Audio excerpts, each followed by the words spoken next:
Olá! Bem-vindos ao canal Metabolize Pet.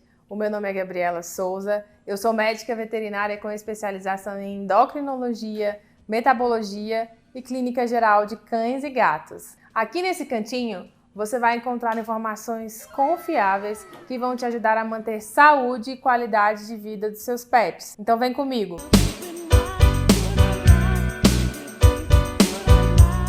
O assunto de hoje é continuação do primeiro vídeo de diabetes mellitus. Se você ainda não assistiu, dá um pulinho lá, eu vou deixar o link aqui nas notificações. No vídeo anterior, nós falamos que a ausência da insulina causa diabetes mellitus e que os cães, no momento do diagnóstico, já são dependentes desse hormônio, da injeção desse hormônio. Hoje nós vamos falar sobre dicas de como manter o seu animal saudável, como fazer o controle glicêmico e como que deve ser realizado o manejo. Mas antes de passar as informações, eu gostaria de pedir para vocês deixarem um joinha de vocês aqui embaixo no botão de curtir, se inscrever no canal e ativar o sininho de notificação. Isso é muito importante para nós.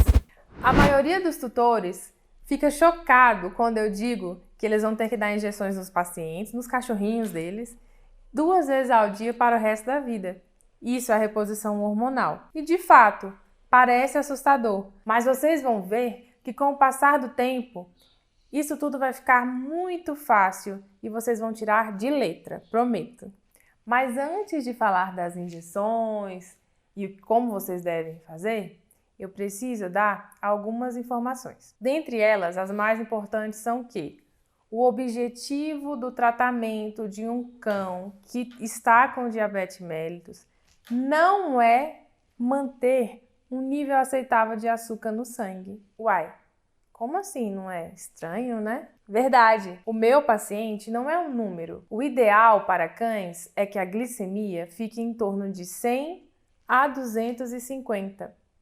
Mas nem sempre isso vai ser possível e tá tudo ok, não precisa de entrar em pânico. O objetivo do tratamento para diabetes mellitus é dar qualidade de vida e conforto para o paciente e para a família dele, evitar os episódios de hipoglicemia e evitar as comorbidades que o diabetes vai causar. Adicionalmente, evitar com que ele tenha hiperglicemia prolongada, que são níveis maiores que 250 miligramas por decilitro de açúcar na corrente sanguínea. Adicionalmente a esse objetivo, nós vamos procurar manter o açúcar em níveis aceitáveis, mas lembrem-se que não é a principal motivação do tratamento, isso é importante. Existem 4 hormônios no organismo do cão que vão fazer a quantidade de açúcar ficarem elevadas. São o glucagon, que é o oposto da insulina, o cortisol, o hormônio do crescimento e a epinefrina. E existe apenas um hormônio que faz o açúcar reduzir, que é a insulina. Daí vocês já conseguem tirar que a insulina é muito potente. Qualquer erro de aplicação pode causar hipoglicemia nos cães. A hipoglicemia ocorre quando os níveis de glicose na corrente sanguínea estão abaixo de 60, 80, sendo que abaixo de 20 o risco de convulsões e coma é altíssimo. Para vocês que têm cãezinhos diabéticos em casa, algo muito importante é observar sempre o comportamento do seu cão, para que vocês consigam identificar todas as alterações a tempo, antes que elas causem efeitos colaterais graves. Por exemplo, eu disse que um dos sinais que pode acontecer nos casos de hipoglicemia são convulsões e coma. Ok, relacionando isso com o organismo do meu paciente, convulsão e coma estão ligados ao sistema nervoso central, ou seja, baixos níveis de açúcar na corrente sanguínea vão causar sinais neurológicos. E que sinais são esses? O cão pode andar e trocar as perninhas como se estivesse bêbado, é comparado a um humano bêbado.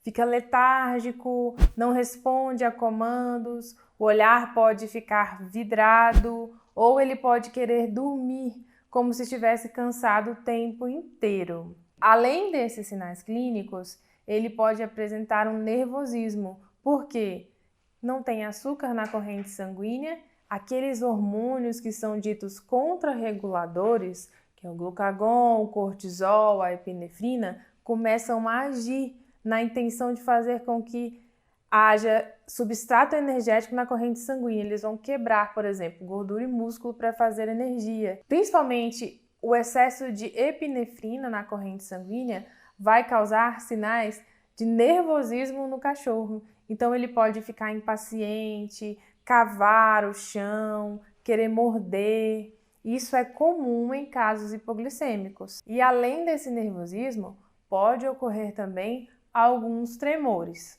Sempre que vocês notarem sinais hipoglicêmicos nos pacientes, além de entrar em contato com o veterinário responsável imediatamente e procurar uma clínica veterinária 24 horas ou uma clínica de confiança mais próxima, vocês podem, emergencialmente, colocar um pouquinho de glicose 50% ou de xarope de milho na gengiva do cachorro. O xarope de milho pode ser encontrado em qualquer supermercado de bairro. É aquele xarope mel caro, que não é mel. E a glicose 50% em qualquer farmácia que venda material hospitalar. Certo? Além de conhecer esses sinais, vocês também têm que saber quando que a hipoglicemia pode ocorrer. E as principais formas são equívoco na aplicação de insulina, aplicar mais que o necessário ou, de repente, quando duas pessoas na família vão fazer essa injeção. Um faz, não se comunica com o outro vai e faz de novo. Então, acontece, é muito comum. Por isso, é importante que façam um bom esquema de troca de informações. Deixa anotado na geladeira, já apliquei insulina no Bob. Ou faz um grupo da família e quando aplicar a insulina, apliquei insulina no Bob. É importante que todos os membros da família envolvidos no cuidado com o animal tenham acesso às informações de quando e quanto que foi aplicado de insulina para evitar erros de aplicação. Outro fator que pode fazer com que o cachorro tenha hipoglicemia é o exercício físico em jejum, que os receptores de glicose dos músculos e do fígado, que correspondem a uma boa parte de receptor de glicose do organismo, começam a funcionar sem a insulina com o exercício físico. Então, mesmo que eu não tenha aplicado hormônio no meu paciente, se ele andar pelo menos 25 minutos por dia em jejum, ele pode ter hipoglicemia, porque os receptores chamados GLUT4 vão começar a funcionar. É por isso que o exercício físico é um dos pilares para o tratamento do cão diabético. Ele ativa os receptores e isso é de extrema importância. Aproveitando o gancho do exercício físico, é importante que o paciente faça caminhadas de 25 minutos pelo menos por dia em ritmo moderado. Mas cuidado, nós temos que verificar a condição corpórea do cachorro.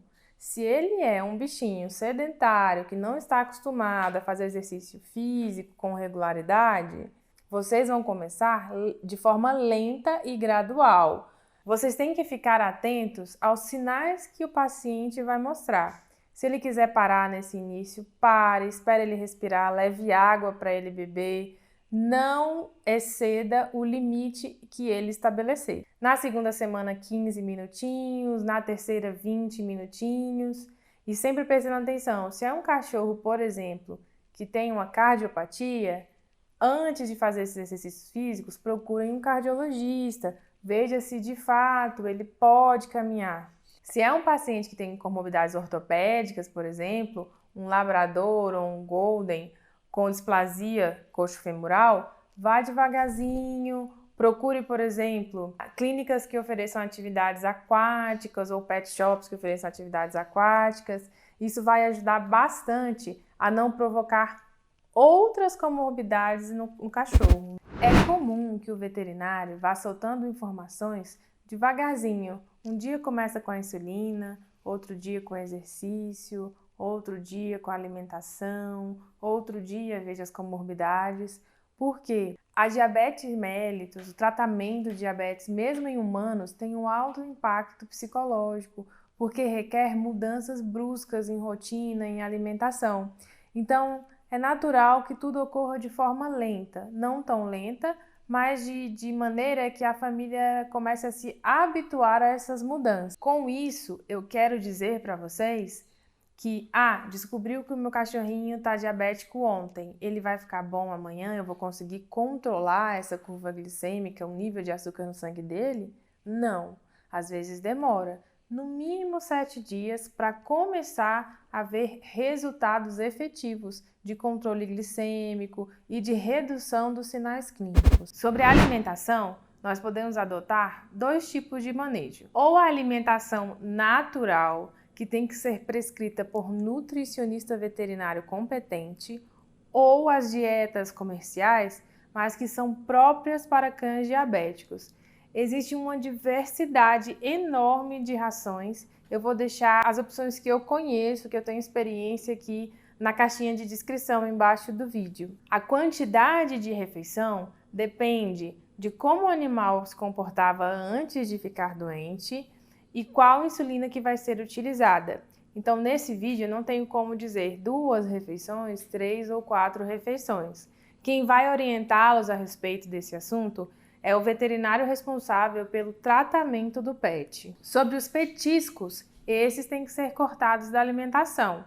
Petisco é um incremento calórico muito alto para o cachorro. É como se fosse assim, um cookie bem gostoso todos os dias. Não é bom nem para o humano. Imagina para o cão que é pequenininho. Vocês podem substituir esses biscroques, né? Que é o nome que mais é conhecido, por cenoura, brócolis, pepino, chuchu, couve-flor. É claro que na dose indicada, na quantidade indicada pelo médico veterinário responsável. Ou formulações próprias para diabéticos que vocês vão encontrar em pet shops e agropecuárias. Eu vou deixar aqui embaixo no card sugestões de palitinho zero, que pode ser dado para cães diabéticos. Lembre-se de deixar quantidade adequada de água para o cachorro, já que ele, como um dos sinais da diabetes que eu falei no vídeo anterior, vai apresentar sede excessiva. Muita informação, né? Então vamos combinar assim. Semana que vem eu libero um vídeo falando de como aplicar a insulina e quais locais em que eu possa verificar a glicose. E também, qual glicosímetro será que usa em cão, né?